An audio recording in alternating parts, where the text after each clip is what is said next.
Video like जरूर कर लीजिए और ऐसे वीडियो लगातार फ्री में पाने के लिए चैनल को तुरंत सब्सक्राइब कर लीजिए और बेल आइकन को जरूर टैप कर लीजिए ताकि आगे भी सारे वीडियो आपको मिलते रहे। यूट्यूब में फॉलो करते हैं तो प्लीज ये वाला फ्री टेलीग्राम चैनल जरूर ज्वाइन कर लीजिएगा। सारे नोटिफिकेशन सारे अपडेट यहीं पे आते हैं, ध्यान रखिए। नमस्कार दोस्तों, एग्जाम प्रिपरेशन के यूट्यूब चैनल पर मैं प्रियंका एक बार फिर से आप सभी का स्वागत करती हूं। और हम लोग कवर कर रहे थे यूपीपीएससी द्वारा पूछे गए प्रीवियस ईयर में वो सभी क्वेश्चन जो किसी ना किसी एग्ज़ाम में आए हुए हों और सब्जेक्ट वाइज सॉल्व कर रहे हैं, इसलिए पॉलिटी के क्वेश्चंस हम लोग देख रहे हैं। पिछली क्लासेस में कुछ क्वेश्चंस हो चुके हैं, आप उन्हें देख सकते हैं। आगे क्वेश्चन कंटिन्यू कीजिए मेरे साथ। आपका क्या स्कोर है कमेंट करके बताइएगा। और समय रहते आप अपनी प्रिपरेशन यूपीपीएससी के द्वारा जो भी एग्ज़ाम्स कराए जा रहे हैं, लाइक आप आरओ मेंस की प्रिपरेशन कर रहे हैं या फिर आप यूपीपीसीएस की प्रिपरेशन कर रहे हैं। यूपीपीसीएस में आप 2026 अगर टारगेट कर रहे हैं तो आपको प्री प्लस मेंस आपको कंप्लीट फाउंडेशन बेस से शुरुआत करनी चाहिए प्री प्लस मेंस की। और अगर इस बार का आप मेंस टारगेट कर रहे हैं 2025 मेंस एग्ज़ाम, तो भी आप स्टडी फॉर सिविल सर्विसेज के नए पेड ग्रुप से जुड़ करके अपनी प्रिपरेशन स्टार्ट कर सकते हैं। स्टडी फॉर सिविल सर्विसेज आपको जो सिलेक्शन मटेरियल प्रोवाइड कराता है वो लेटेस्ट अपडेटेड और रिवाइज्ड होता है, जहाँ से आप देखेंगे अभी जो पिछला पेपर हुआ यूपीपीसीएस प्रीलिम्स का 134 क्वेश्चन डायरेक्टली पूछे गए थे स्टडी फॉर सिविल सर्विसेज के नोट से या फिर टेस्ट सीरीज से, पेड क्विज से।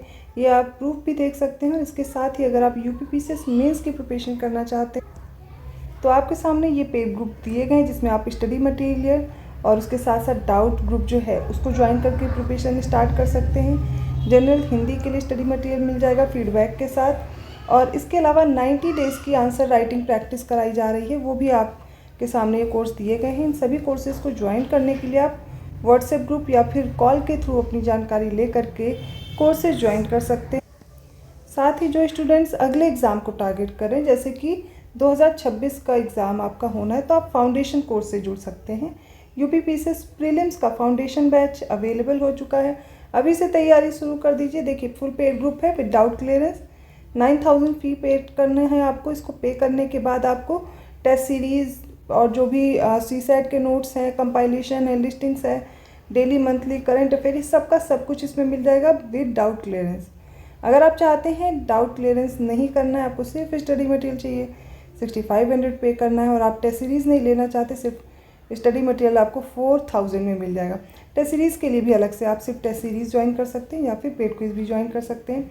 करंट अफेयर को जिनको प्रॉब्लम हो रही है, सिर्फ करंट अफेयर आपकी नहीं कंप्लीट हो पा रही, तो करंट अफेयर के लिए भी मात्र 2000 में आप करंट अफेयर्स प्रिपेयर कर सकते हैं।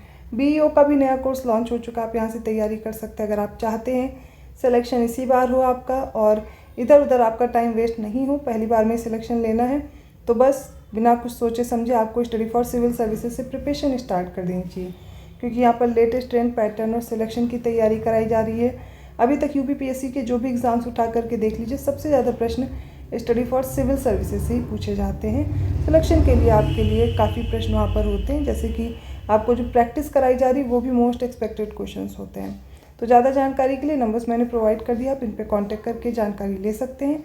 चलिए आज की क्लास स्टार्ट करते हैं।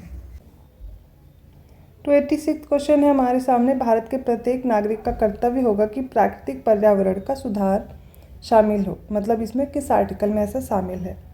आर्टिकल 21, आर्टिकल 48A या आर्टिकल 51A या आर्टिकल 56? इसका देखिए राइट आंसर क्या हो जाएगा।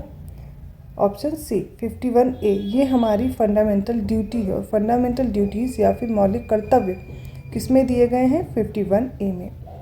इनमें से कौन सा गलत है पूछा गया है। मूल कर्तव्य मौलिक अधिकारों का हिस्सा है, ऐसा कहा जा रहा है। मूल कर्तव्य मौलिक अधिकारों का भाग नहीं है।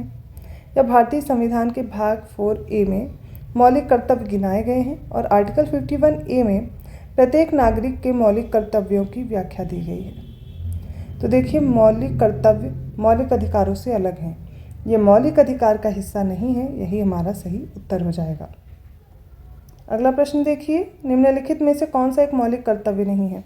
राष्ट्रगान का सम्मान करना, राष्ट्रीय संपत्ति का बचाव करना, राष्ट्रीय महत्व के स्थानों और स्मारकों की रक्षा करना और प्राकृतिक वातावरण का संरक्षण और सुधार करना। इनमें से कौन से मौलिक कर्तव्य नहीं है पूछा गया है। इसका राइट आंसर ऑप्शन सी, राष्ट्रीय महत्व के स्थानों और स्मारकों की रक्षा करना ये एक नीति निदेशक सिद्धांत है, ना कि मौलिक कर्तव्य है। बाकी सारे मौलिक कर्तव्य हैं। अगला प्रश्न देखिए, भारतीय संविधान में कितने मौलिक कर्तव्य हैं? 9, 11, 12 या फिर 20? इसका राइट आंसर हो जाएगा ऑप्शन बी 11। पहले 10 थे जब जोड़े गए, मूल संविधान में इनका उल्लेख नहीं था। जब जोड़े गए तब 10 थे, बाद में एक और जोड़ा गया 86 अमेंडमेंट के द्वारा, तो अब संख्या में 11 है। नीचे 2 वक्तव्य दिए गए हैं, बताना है इनमें से कौन सा ऑप्शन करेक्ट होगा। ऑप्शंस मैं नहीं रीड कर रही हूँ। संघीय कार्यपालिका का मुखिया भारत का राष्ट्रपति होता है। राष्ट्रपति की शक्तियों की कोई सीमा नहीं है, बताना है इनमें से कौन सा उत्तर सही होगा। चलिए देखते हैं। तो इसमें देखिए, संघीय कार्यपालिका का मुखिया भारत का राष्ट्रपति होता है, ऐसा कहा गया है। तो बिल्कुल सही है, क्योंकि राष्ट्रपति की शक्तियों की कोई सीमा नहीं, ये गलत दिया गया है। तो ऑप्शन सी करेक्ट होगा, ए सही किंतु आर गलत है।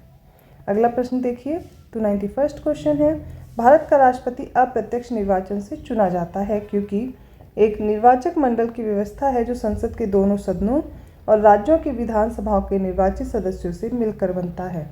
इनमें से कौन सा उत्तर सही जाएगा? ठीक है, अब इस प्रश्न को ध्यान से आपको पढ़ के फिर देना है उत्तर कि भारत के राष्ट्रपति का जो निर्वाचन होता है वो कैसा होता है? अप्रत्यक्ष होता है। बिल्कुल सही है, क्योंकि एक निर्वाचन मंडल की व्यवस्था है जो संसद के दोनों सदन और विधानसभा के निर्वाचित सदस्यों से मिलकर के बनता है। राष्ट्रपति के निर्वाचन में सभी निर्वाचित सदस्य ही होते हैं और दिल्ली पुदुचेरी की विधानसभा के भी निर्वाचित सदस्य इसमें भाग लेते हैं।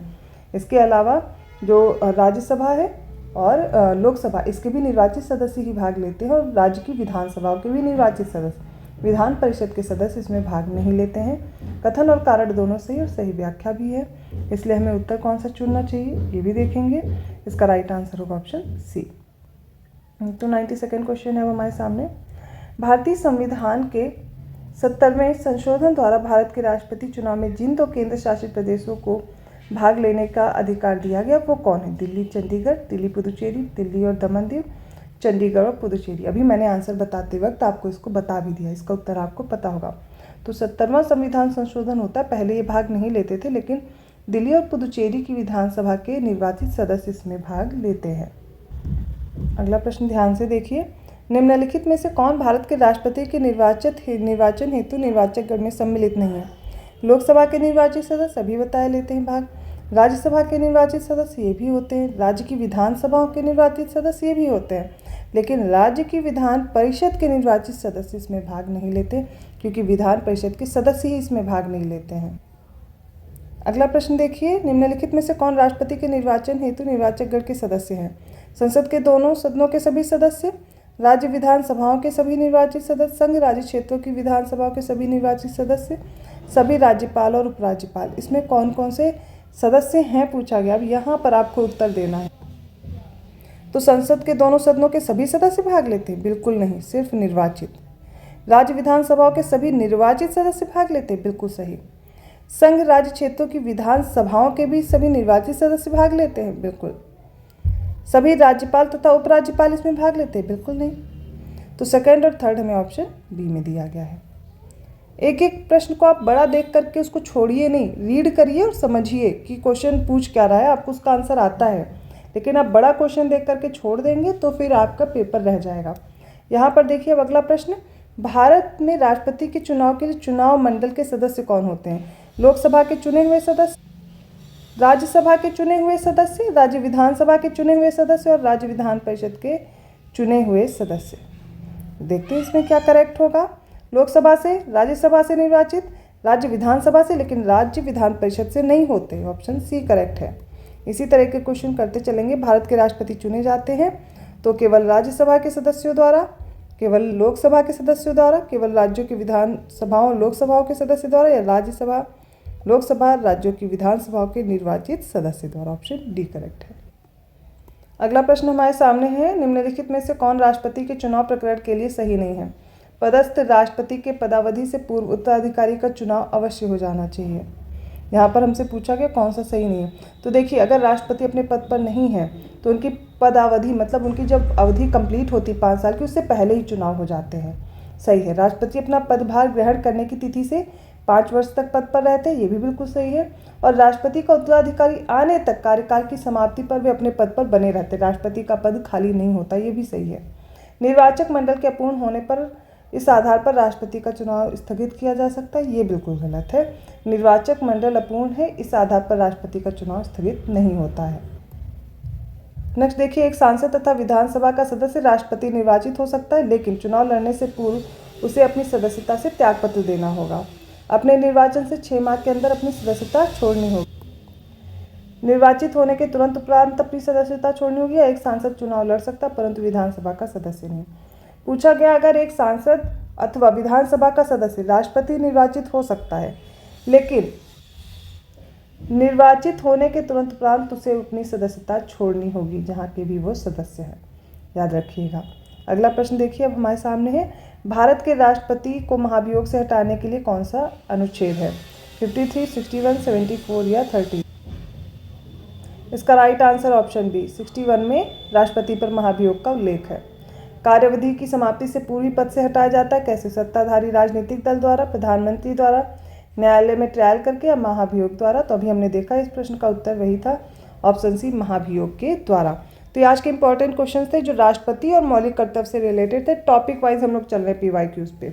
आप लोग अगर इस सीरीज़ को सॉल्व कर लेना, पॉलिटी के 80 to 90% क्वेश्चन आपके सॉल्व हो जाएंगे। लेकिन आप पेड कोर्स से जुड़ना चाहते हैं और full length mock test, sectional test, ये सारी टेस्ट सीरीज़ के साथ करंट अफेयर की भी टेस्ट सीरीज़ अवेलेबल है UP PCS से RO के लिए, वो भी आप सॉल्व कर सकते हैं। करना क्या है, मैंने आपको नंबर प्रोवाइड किया है, इन नंबर्स पे कांटेक्ट करना है, अपने कोर्स को ज्वाइन करना है। न्यू वैकेंसी आ गई ना, ASC RO, इसका कोर्स आपको ज्ञान सर एजुकेशन ऐप पे मिल जाएगा। अभी से तैयारी शुरू कर दीजिए अगर आप सिलेक्शन लेना चाहते हैं। CCC जिनके पास है या कंप्यूटर से रिलेटेड आपके पास डिप्लोमा डिग्री है, उसकी एलिजिबिलिटी आपको बता दी गई है, आप उससे देख करके अपना एग्ज़ाम जो भी है प्रिपरेशन स्टार्ट कर सकते हैं। बाकी डिटेल्स आप नंबर्स दिए गए उन पे ले सकते हैं। वीडियो अच्छा लगा तो लाइक करना मत भूलिए। चैनल को अभी तक सब्सक्राइब नहीं किया तो कर लीजिए। मैं मिलती हूँ अगली क्लास के साथ, तब तक के लिए धन्यवाद।